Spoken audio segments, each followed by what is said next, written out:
Okay, good afternoon, everyone. We're going to get started. Thank you all for joining us today. I'm very excited that we have a very special training for you by our world-class engineering team. I'm Lucy Chen. I'm the marketing director here at Zemarc.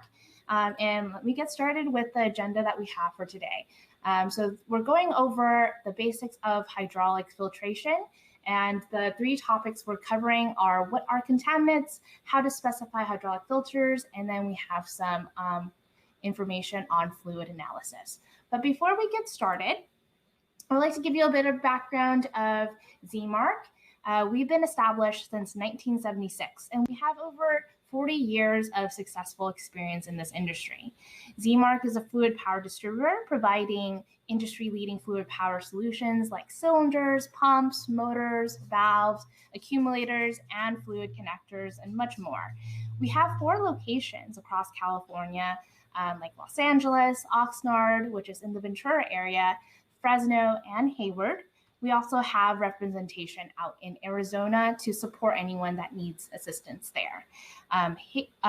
Los Angeles and Oxnard are 2 Parker stores. And we also have 2 hydraulics service centers in Los Angeles and Fresno. Our test bench can actually support up to 100 horsepower. Some more information about us is that Zemarc is an authorized distributor and service center for Parker Hannifin, Enerpac, Lincoln SKF, Delta, MTS, and many other fluid power products that you probably use and recognize. We offer full service design, build, repairs, and on a wide variety of solutions like power units, cylinders, pumps, and motors. And we definitely support these systems with available inventory we have across our locations and Parker stores. We also do quick hose assemblies in all our locations as well. And just an FYI, we are a Parker authorized full line distributor, so we can help you with your full application instead of just a portion of it. And our engineering team is absolutely excellent at supporting interoperability in your system. So today we're focusing on hydraulic filtration solutions. So let's get started with Chris Matusek. All right. Thank you, Lucy. Hello, everyone. My name is Chris. I am an engineer at Zemarc here in Los Angeles. And I'm going to go and get us started on talking a little bit about contamination before we actually get into the filtration part of this. So a contaminant is a substance or a particle in a hydraulic system which impairs the function of the hydraulic fluid. Now, what is the function? These functions are, first one, transmitting power. Contamination can block oil passages and cause moving parts to seize. Another function is dissipating heat. Contamination in the form of sludge can be deposited on the inside walls of heat exchangers and reservoirs, which reduces those components' thermal conductivity. Another function is lubrication. Contamination can block lubricating passages between sliding surfaces and preventing that oil from being fed through those passages. And the last function is sealing clearances. Hard abrasive debris wears down tight clearance sliding surfaces like in pumps and spool valves, and this causes internal bypass leakage in these components. Now, over a long or sometimes over a very short period of time, contamination can cause total failure of hydraulic components or even entire systems. So I've told you what it does, but what actually is contamination?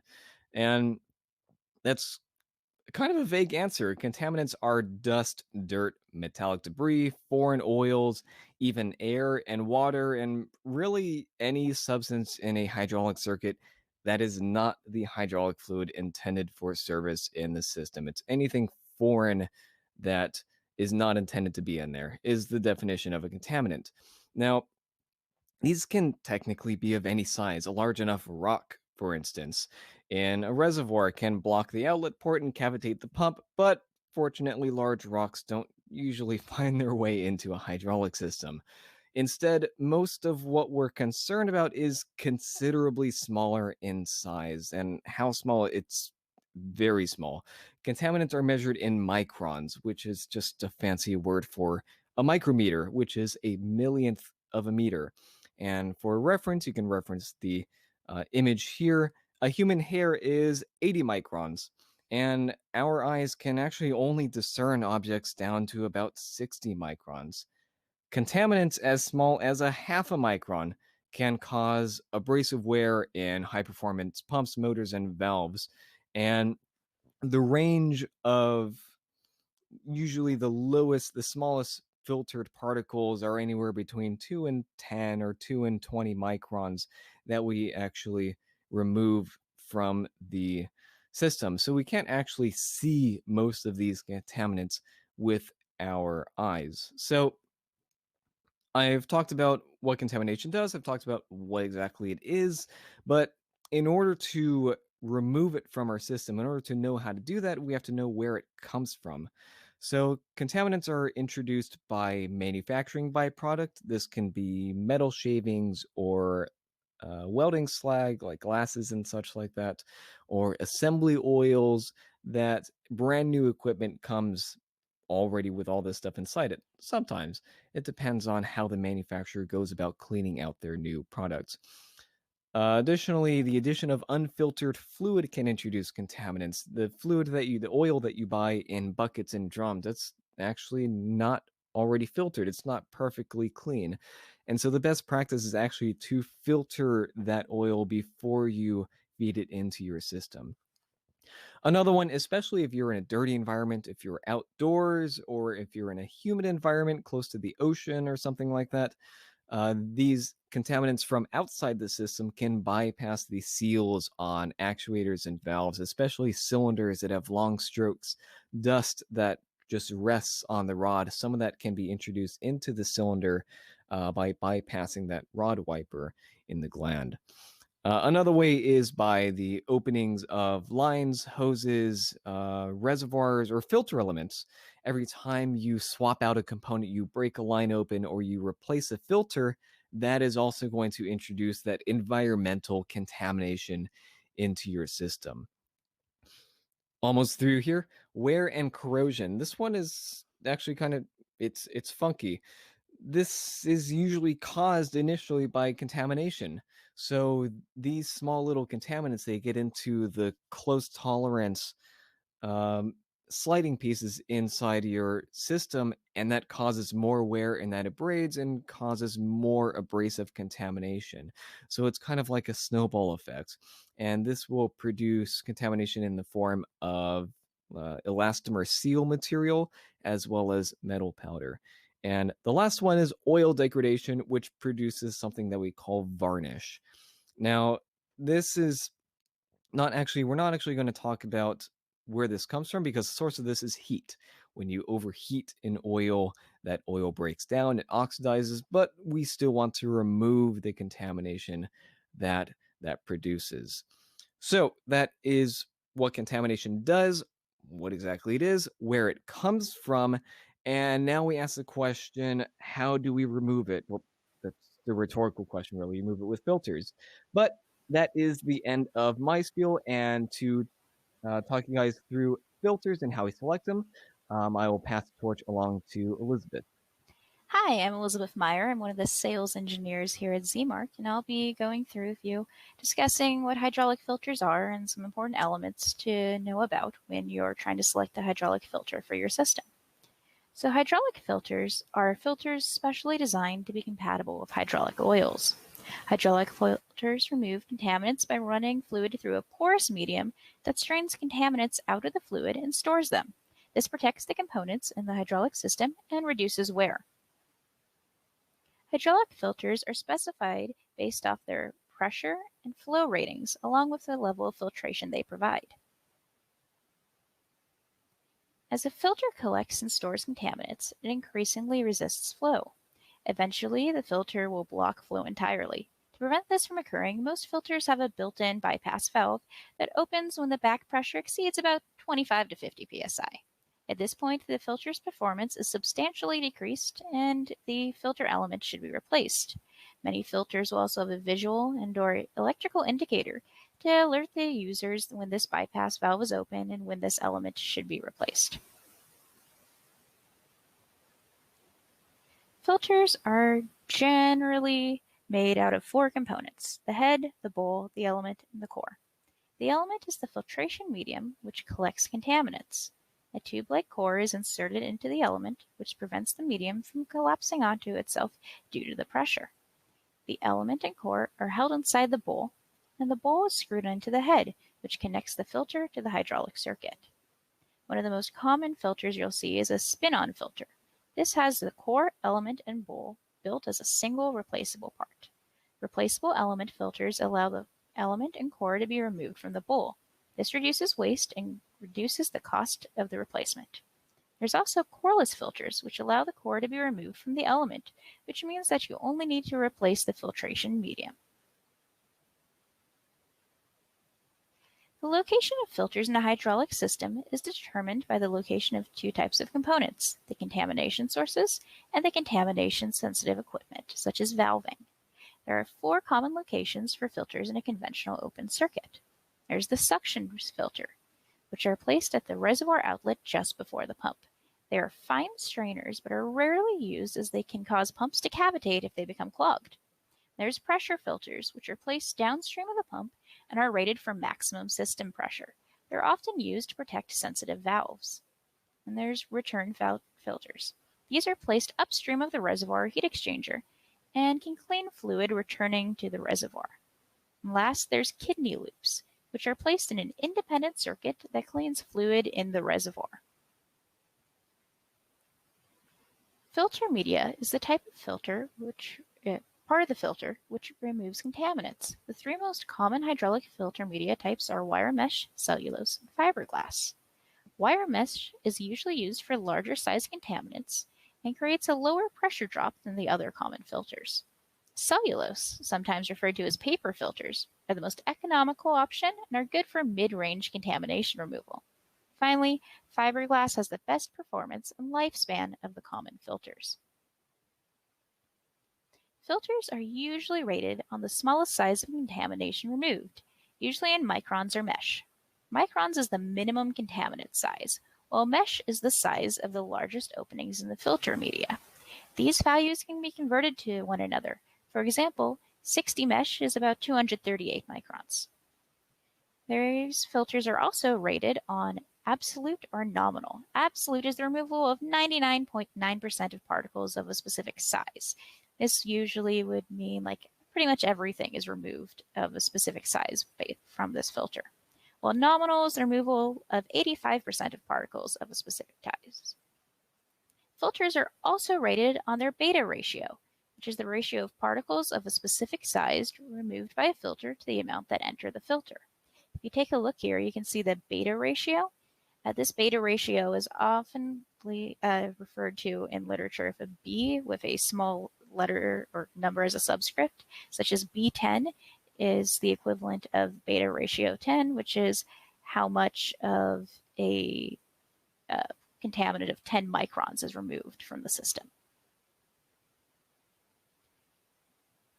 Each component has its own cleanliness standards listed in its literature. This slide lists rules of thumbs to estimate the cleanliness standard need to remove filters from your system. So these are things like servo valves, your pumps, and also just various different valves you use in your system. Depending on which pressures are going on in your system, you're going to have different filtration ratings that are important to keep in mind when you're selecting your filter. Hydraulic fluid degrades over time and must be periodically replaced. For very large systems, this regular maintenance can cost thousands of dollars. In this case, it would be more economical to regularly analyze the fluid and evaluate its condition before confirming that it must be replaced. Otherwise, you'll just be regularly replacing fluid that's still good. Parker offers PAR-Test, a complete laboratory analysis of a small volume of fluid that you can send in. This test shows particle count, the different contaminants in your system, and information like your viscosity. So you can get a good idea of what's going on in your system and if there's any issues that you can use by diagnosing your system based off this. There's also different condition monitoring tools such as the iCount. This can be used for on-site analysis, and it can there's different levels of analysis like the iCount BS2, in which you just place a vial of your hydraulic oil or fluid in it in order to get this test report back. While the iCount PD and iCount OS can be used for continuous real-time analysis, and they both can be hooked up to PLCs in order to give you more complex information for taking a look at your system and for being able to integrate better PLC control of your system overall. And I'll be covering common products used for filtration. So here are some of Parker's most commonly used filters and their applications. We'll be going into each one of these in a bit more depth. So here's Parker's 12AT/50AT series. These are very common spin-on filters that we use for return filters. They can be used for applications up to 50 GPM and 150 PSI. The Parker CN series are medium pressure filters that can be used for applications up to 130 GPM and 1000 PSI. This can be used as pressure filters to protect sensitive equipment at medium pressure ranges. And then there's the Parker WPF series. These are very commonly used by us. They're used for larger pressure filter, They're used for applications of up to 138 GPM and 7,000 PSI. They can be used as pressure filters to protect sensitive equipment such as proportional valves at higher pressure ranges. And then there's filter carts. A filter cart is a portable unit that includes a powered pump and usually 2 filters. It can pull fluid from a reservoir or drum and clean it. It can be installed inline or offline in a running hydraulic circuit to remove contamination. They are useful for pre-cleaning new hydraulic oil before placing it in a power unit, or for removing contaminants that cannot easily be removed from existing filtration from your hydraulic system. This can be in the case of some water, like a substantial amount of water leaked in, or another contaminant entered the system that your normal filters just can't handle removing.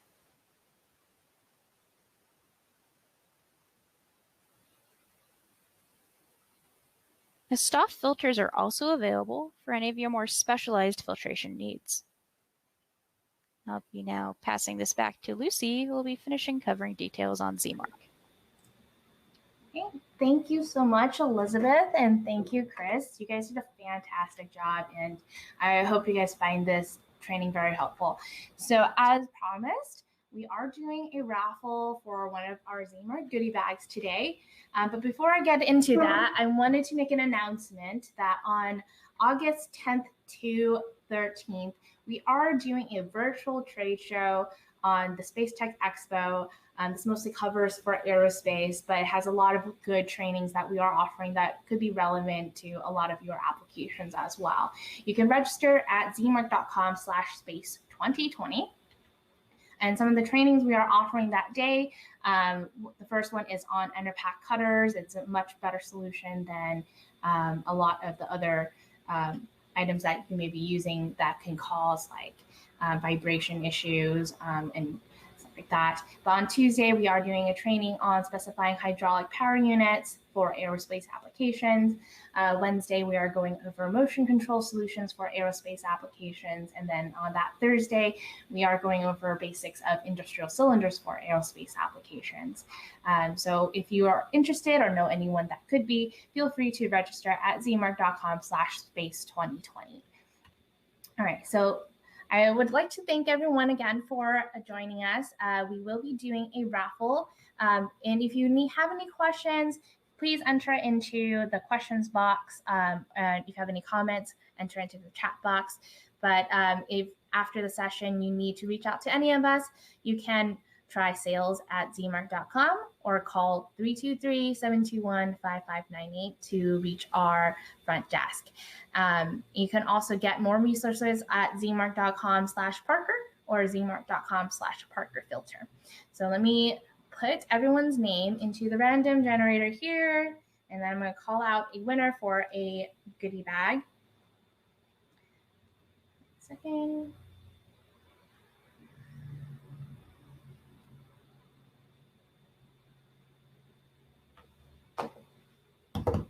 Okay, so I have here the winner is Job. First name's Job, last name's P. And I will reach out to you about your goodie bag, and congratulations. So I'm going to go into questions, see if there's any questions here, give you guys a few minutes. Yeah. I do not see any questions so far. And just a reminder, we are going to be sending out the presentation along with the other resources that come about as the day comes out in the next 24 hours. Okay. Hey, I see a question from Rick. I just wanted to say that there is a part interchange for the filters.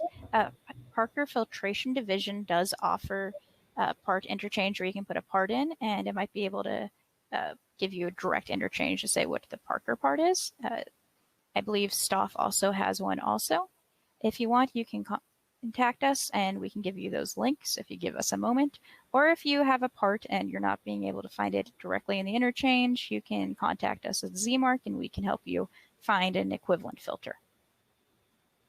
Right, and just to be clear, we do have a quick link for you. Let me just double check this one. I believe it's zemarc.com/filter interchange.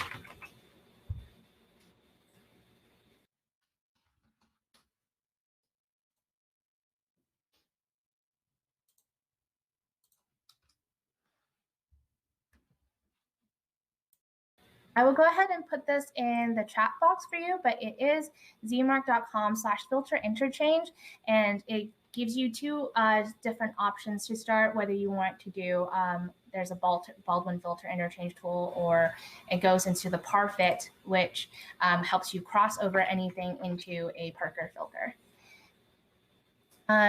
Okay, it looks like there's another question here. So Ulysses, you have a question. It's, if we have a heat exchanger, where do we put the filter before or after the heat exchanger? Yeah, so this actually depends on the specific application. Usually you'll put the filter after the heat exchanger because filtering hot fluid, especially if it's like over 100 degrees Fahrenheit, your filter will lose efficiency and it'll kind of break down the material. Otherwise, if your fluid actually isn't getting that hot, it's below 100 Fahrenheit, then the filter before the heat exchanger will actually prevent that silt buildup on the inside of the heat exchanger, and you'll retain its thermal efficiency.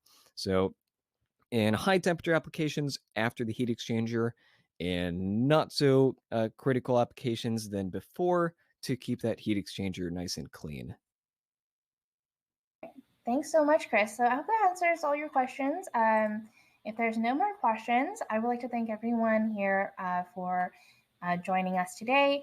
And I hope you have a wonderful week. Stay safe out there, and I hope to see you in our next training. And okay, so Raul, you have another question for, do you have any info specifying HPUs before the training on 8/11? You can go to zemarc.com/HPU. I'll type that right here for you. And it does give you a white paper written by our engineer, Elizabeth, and it goes over the steps on specifying HPU. If there are any questions about a project that you would like to discuss or any technical questions, you can definitely feel free to reach out to us. But some resources to start are on that webpage right there. So if there's no more questions, once again, thank you for joining us, and have a wonderful day.